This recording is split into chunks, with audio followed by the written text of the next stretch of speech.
سلام فنوي إير تي في أب مكتال تركبو كبران كم يتمسيو دلهم ربع عتران ثلاثة مجابيت ساعة شعة مشهد سرالو زينا وشتن واتسان حيزنا لكم قريبا لنا مكتالكم زعدم لهم تخلي فلما حرست زينا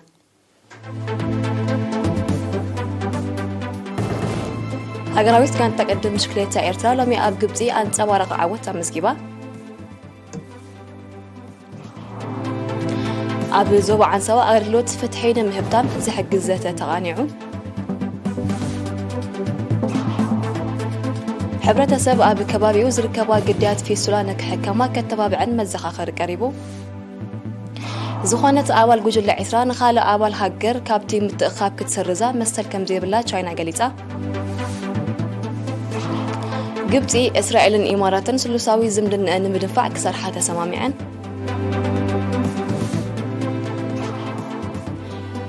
أوروبا وحبرة سراويت ماليك هبوت أن حسبت أناتات كون زفو مخانو أفليتو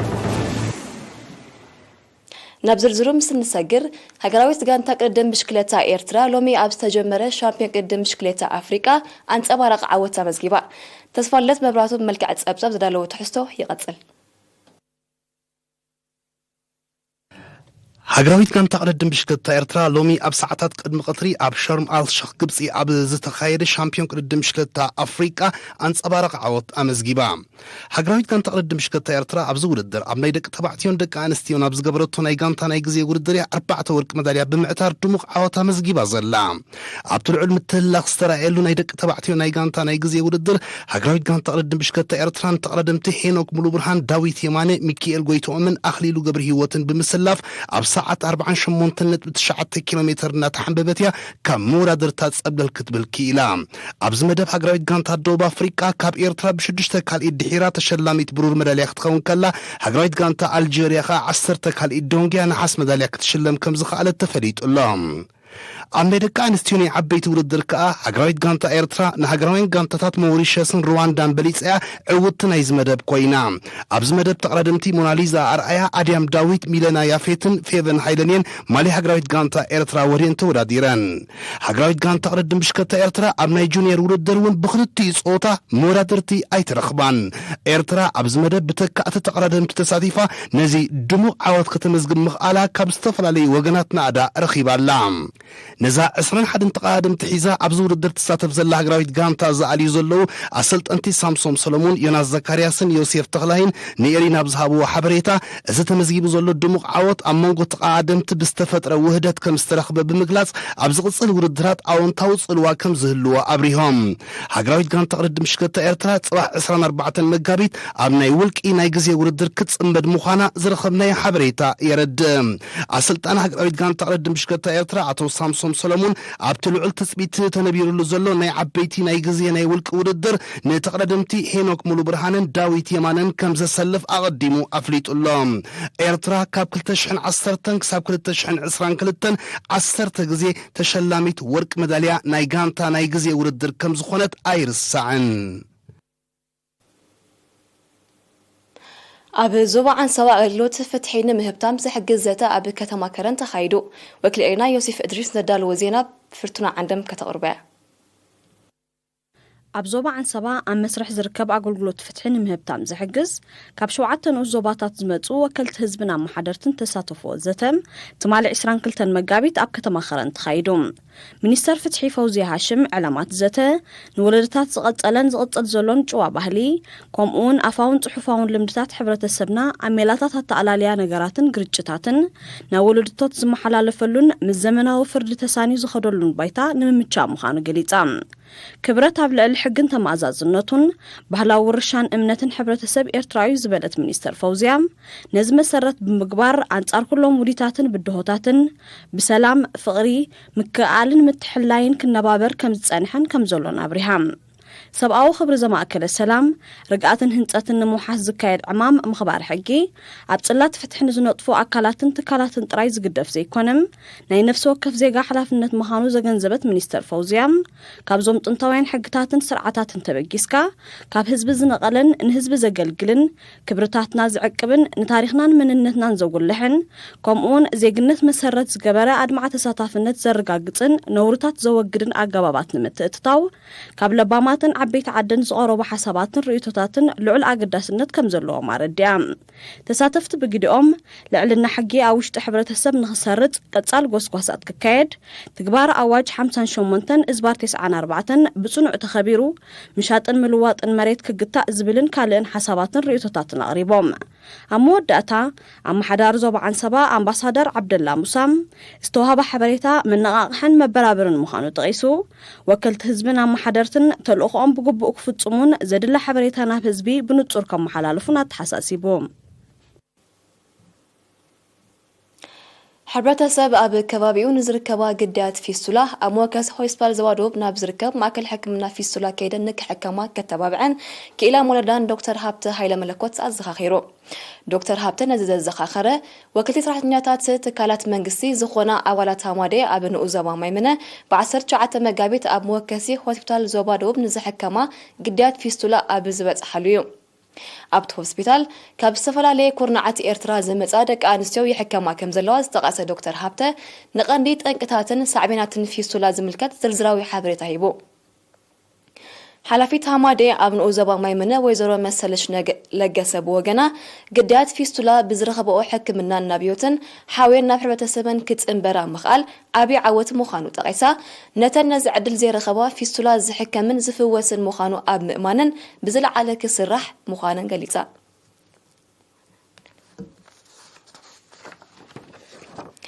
ኣብ ዞባ ማእከል ብዝተኻየደ ውሁድ ጻዕሪ መሕለፊ ነጥቢ ናይ ዘመዝገቡ ተምሃሮ ቁጥሪ ዕቤት ከም ዝረአየ ኣብ ገምጋሙ ገሊጹ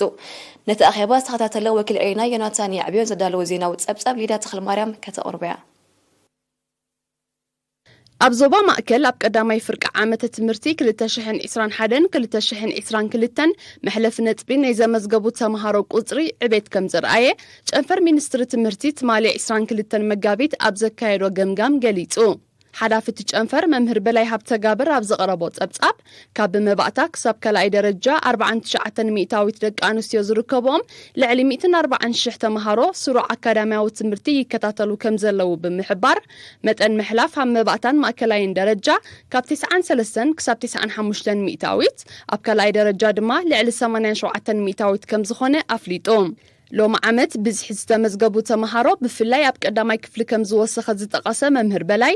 ኣብ ኩለን ደረጃታት ትምህርቲ መጠን ምትራፍን ምቁራጽን ምስ ዝሓለፈ ዓመታት ብምንጽጻር ከም ዝነከየን ትሕቲ 10 ሚእታዊት ከም ዝኾነን ብምብራህ ንዝበረኸ ውጽኢት ብልጫታት ከዓቂብካን ድኻማትካ ፈዊስካን ክስራሕ ከምኡውን ተሳትፎ ሕብረተሰብ ብሓፈሻ ናይ ወለዲ ድማ ብፍላይ ክሕይል ኣዘኻኺሮም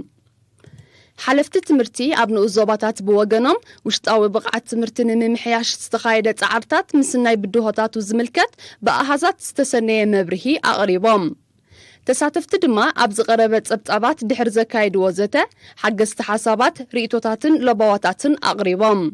ኣብ መዛዘምት መደብ ኣመሓዳሪ ዞባ ማእከል ኣቶ ፍስሓየ ሃይለ ኣብ ዘስምዑ ቃል ውጽኢትን ብቕዓትን ትምህርቲ ናይ ኩሉ ሓላፍነት እኳ እንተኾነ ብቐንዱ ናይ መምህራን ጻዕርን ተባላሓትነትን ከም ዝሓትት ብምጥቃስ ኣብያተ ትምህርቲ ብሚኒስትሪ ትምህርቲ ንዝካየድ ስልጠናታት ከይተጸበያ ብውሽጣዊ ዓቕምን ንብቕዓት መምህራን ዝድርዕ ስልጠናታት ክውድባ ኣዘኻኺሮም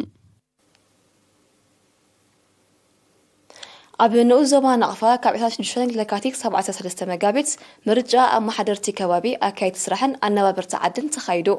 እቲ ምርጫ ኣብ ምምሕዳራት ከባቢ ዞባ 1 2 በያን ኣበሎ ሞዖ ኣግራዕ ተሓት ኣግራዕ ለዓል ማሬት ባቕላ እንድላልን ላባን ከም እተኻየደ ወኪል ኤሪና ሓቢሩ ኣብቲ መስርሕ 11 ኣመሓደርቲ ከባብን 11 ኣካየድቲ ስራሕን ከምኡውን 13 ደቂ ኣንስትዮ ዝርከብኦም 68 ኣነባበርቲ ዓዲ ተመሪጾም ኣመሓዳሪ ንኡ ዞባ ናቕፋ ኣቶ ያዕቆብ እድሪስ ኣብ ዘስምዖ ቃል ንዝተረኣየ ዕዙ ተሳትፎ ድሕሪ ብምጓዝ ህዝቢ ንዝተመርፁ ኣመሓደርቲ ኣብ ጎኖም ኮይኑ ከተባብዖምን ደገፍ ክገብረሎምን ኣዘኻኺሩ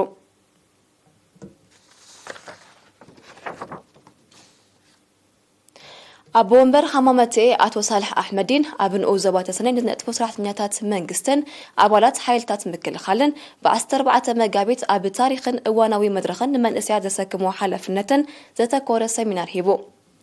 ህዝቢ ኤርትራ ናጽነቱን ንምርግጋጽን ለዋላውነቱን ምኽባርን ንዘካየዶ ሓያል ቃልስን ዝኸፈሎ ረዚን ዋጋን በብመድረኹ ዝገለጸ አቶ ሳልሕ መንእስያት ኣብ ታሪኾም ዘለዎም ኣፍልጦ ብምስፋሕን ብምዕማቕን ምስ መድረኽ ዝኸይድ ንቕሓት ብምውናን ኣበርክቶኦም ክሕይሉ ኣተሓሳሲቡ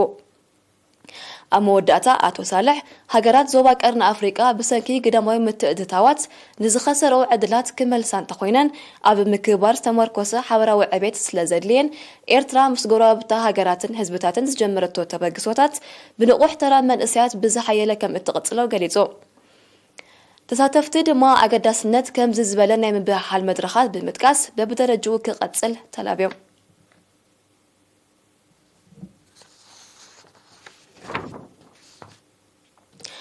ኣባጽዕ ምስ ኣእምሮኣውን ምዕባለኣውን ስንክልና ንዝነብሩ ዜጋታት ዕድል ትምህርቲ ዝረኽብሉ ባይታ ክጣጣሕ ብምኽንያት 21 መጋቢት ዓለማዊ መዓልቲ ዳውን ሲንድሮም ኣብ ከተማ ባጽዕ ኣብ ዝተወደበ መሰናድኦ መተሓሳሰቢ ቀሪቡ ጸሓፊ ማሕበር ኣእምሮኣውን ምዕባለኣውን ስንክልና ኣብ ንዑ ዞባ ባጽዕ ኣቶ ገብረ የሱስ ደረስ ኣብ ዘስምዖ መልእኽቲ ማሕበር ብዘካየዶ ዘሎ ቀጻሊ ጎስጎሳትን ስልጣናታትን ንቕሓት ሕብረተሰብ እናበረኸ ይመጽእ እኳ እንተሎ ምስቲ ስንክልና ዝነብሩ ዜጋታት ምሉእ ተሳትፎ ንኽህልዎም ግን ሓበራዊ ስራሕ ከም ዝሓትት ኣገንዚቡ ኣማሕዳሪ ከተማ ባጽዕ ኣቶ ሃይለ ኣስፋሃን ወኪል ጨንፈር ሚኒስትሪ ዕዮን ማሕበራዊ ድሕነትን ኣቶ እስማኤል ዑስማንን ብግድኦም ነቲ መደብ ንዝወደቡን ንዝደገፉን ድሕሪ ምምስጋን ምእላይ ናይዞም ወገናት ንወለዶም ጥራይ ዝግደፍ ከም ዘይኮነ ኣስሚሮምሉ ሓላፍ ማሕበር ኣእምሮኣውን ምዕባለኣውን ስንክልና ኣብ ዞባ ሰሜናዊ ቀይሕ ባሕሪ ኣቶ ኣማኑኤል ኣድሓኖም ድማ ክሳብ ሕጂ ኣብ ገዛ ተዓቢጦም ዘለው ቁፅሮም ውሑድ ስለዘይኮነ ፊደል ቆፂሮምን ሞያዊ ፍልጠት ቀሲሞምን ነብሶም ዝኽእልሉ ባይታ ንምጥጣሕ ምስ መሻርክቲ ብምትሕብባር ክስራሓሉ ምዃኑ ገሊጹ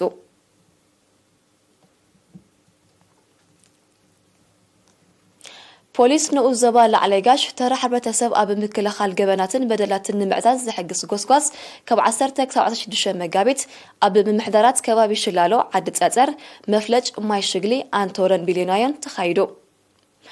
ኣብቲ ጎስጓስ ኣዛዚ መደበር ፖሊስ ንዑ ዞባ ካፕተን በራኺ ተኽለማርያም ብሰንኪ ጉድለት ኣፍልጦ ሕጊ ዝፍጸሙ በደላትን ገበናትን ንምክታእ ክግበር ብዛዕባ ዝግብኦ ጥንቃቐታት ሰፊሕ መብርሂ ሂቡ ሕብረተሰብ ኣብ ሞንጎ ሲቪላውን ገበናውን ሕግታት ዘሎ ፍልሊ ብግቡእ ክግንዘብን ካብቶም ብፍላጥ ኮነ ብዘይፍላጥ ዝፍጸሙ ገበናትን በደላትን ክሕየብን ዝመኸረ ካፕተን በራኺ ግርጭታት ብዕርቂ ናይ ምፍታሕ ልምዲ ክድፍኣሉ ከምኡውን ከበድቲ ገበናት ኣብ ምክልኻልን ንገበኛታት ናብ ሕጊ ኣብ ምቕራብን ንቑሕ ተሳትፎ ክህሉ ኣተሓሳሲቡ ተሳተፍቲ ብወገኖም መብዛሕትኦም ዝፍጸሙ በደላትን ገበናትን ብሰንኪ ጉድለት ኣፍልጦ ሕግን ሸለልትነትን ዝስዕቡ ምዃኖም ብምጥቃስ ተመሳሳሊ ጎስጓሳት ብቐጻሊ ክካየድ ኣዘኻኺሮም ዝቕጽል ሃገራዊ ዜና ምክትታልኩም ትቅጽሉ ደጊምና ብኸብሪ ንዕድም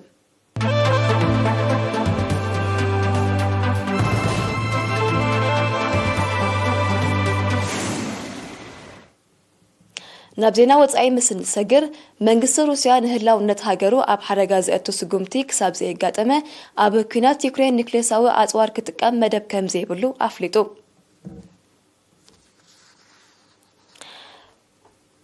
ዝኾነት ኣባል ጉጅለ ዒስራ ንኻልእ ኣባል ሃገር ካብቲ ምትእኻብ ክትስርዛ መሰል ከም ዘይብላ ቻይና ሎሚ 23 መጋቢት ገሊጻ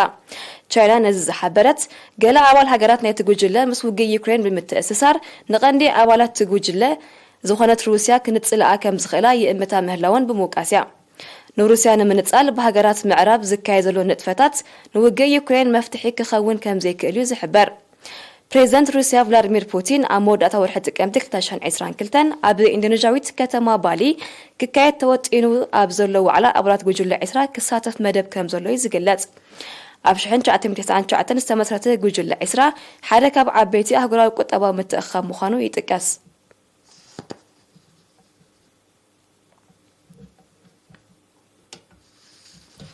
ግብጽ እስራኤልን ሕብራት ኢማራት ዓረብን ሰሉሳዊ ዝምድና ንምድፋዕ ክሰርሓ ተሰማሚዐን እቲ ስምምዕ መራሕቲ ሰለስቲአን ሃገራት ትማል 22 መጋቢት ኣብ ግብጻዊት ከተማ ሻርም ኣሸኽ ኣብ ዘካየድዎ ዝርርቢ ተበጺሑ ሰለስቲአን ሃገራት ኣብ ወሰነት ጸዓት መግብን ካልእ ጽላታትን ክትሓጋገዛ ምዃነን ኣብ ትርክብ ኣፍሊጠን ብዘይካዚ መራሕቲ ግብጽ እስራኤልን ሕብራት ኢማራት ዓረብን ዛጊት ዝርዝሩ ዘይተጠቕሰ ኣብ መውሓስ ዞባውን ኣህጉራውን ጸጥታ ዝተኮረ ዝርርብ ከም ዘካየዱ ተፈሊጡሎ ወራስ ዓራት ሕብራት ኢማራት ዓረብ ሼክ መሐመድ ቢን ዛይድ አል ናህያንን ፕሬዝዳንት አብዱል ፈታህ አልሲሲን በ21 መጋቢት ኣብ ከተማ ካይሮ ተራኺቦም ንኽልቲአን ሃገራት ኣብ ዘገድስ ጉዳያት ከም ተዘራረቡ ይዝከር